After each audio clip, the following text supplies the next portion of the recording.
Welcome, traveler of time. If this story stirs something in your heart, a like, a comment, or a quiet heart emoji tells the wind of the algorithm that this voice is worth hearing. Subscribe and help this small channel to grow so more echoes from ancient Egypt may rise again. Hello friends, and welcome to the very first episode of my Nile Journal, a quiet little space at the end of the month where I sit down with you like old friends and just share what's been going on. The stories, the struggles, the small joys, all from the riverbank of this creative journey. Lately, I've found myself really missing the kind of videos I used to make in the past. The more relaxed, raw ones where I would just sit down and talk to you. Back then, my content was a mix of storytelling, calming visuals, DIYs, and little creative moments that brought beauty into the everyday. And while I am truly loving what I'm doing right now, diving into ancient Egypt with all its complexity and wonder, I've missed this kind of slower, more personal pace too. So this Nile Journal is my way of bringing that back. Just us chatting by the Nile. May has been full in the best way possible. I released a video on the teachings of Ptahhotep, then took a deep dive into pyramid myths with who really built the pyramids, explored the tender world of love letters from ancient Egypt, and most recently shared some timeless beauty secrets from the ancient world. I also launched my very own website, Story of the Nile, that I even programmed all by myself and made exciting progress on the Kyphi incense and balm, which so many of you showed interest in trying at home. Not everything went smooth. There were also those little internal battles, wondering if what I'm making really lands or it's too niche, too quiet, too boring. But I've been reminding myself it's not about being perfect.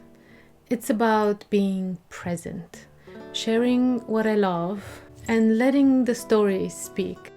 Some of you may have noticed I've been using AI generated imagery in recent videos, and I understand it can feel a bit too polished at times, even slightly artificial. And I wanted to be honest about that. But the truth is, AI has been huge help in visualizing these ancient worlds. Without it, it would just be me talking.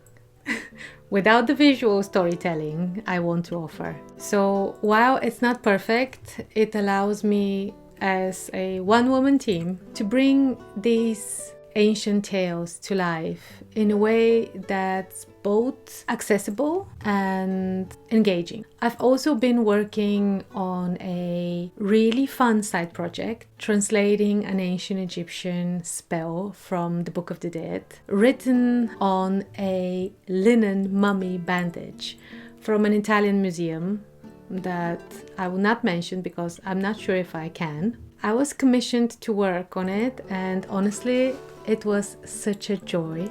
One thing I'm really excited to share is that I'm finally preparing to release readings of ancient Egyptian texts in the original language. Curious how ancient Egyptian sounds like? Let me read you a spell from Amduat. Sesh en at Yamenet Ahau Bau Necheru Shu'ut Ahu Ireru.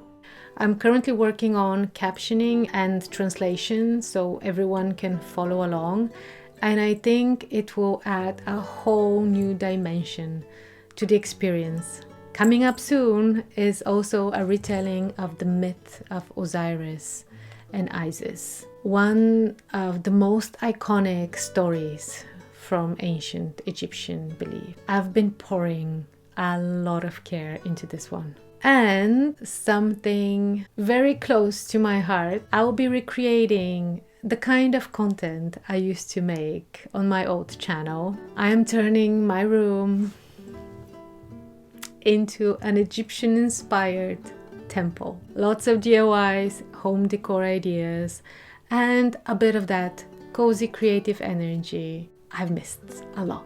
And before I wrap up this journal, I wanted to share something a little bit more personal, something not directly tied to ancient Egypt, but deeply connected to my own heart. Some of you from my earlier content might remember that years ago I adopted a foal, an Andalusian baby mare. She was just 1 year old at the time, and now she's nearly 5.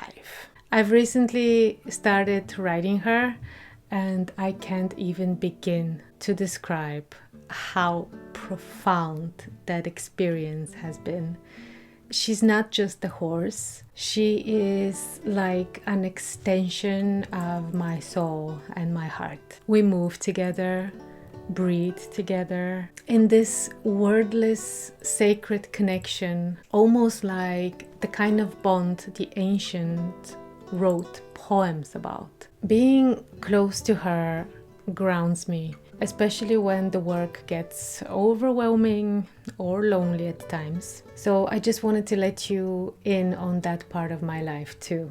The part that lives between the scrolls and the saddle. Thank you so much to everyone who's been watching, commenting, or sharing your own creations, especially those of you who tried the Kyphi recipe. I love hearing from you. You are not just an audience, you are companions on this journey. Thank you for being here with me beside the Nile as I explore, create, and sometimes stumble through this process. This Nile journal might shift and evolve over time, just like the river. But for now, it feels so good to be speaking from the heart. Until next time, may your days be calm, your nights full of starlight, and your heart open to wonder.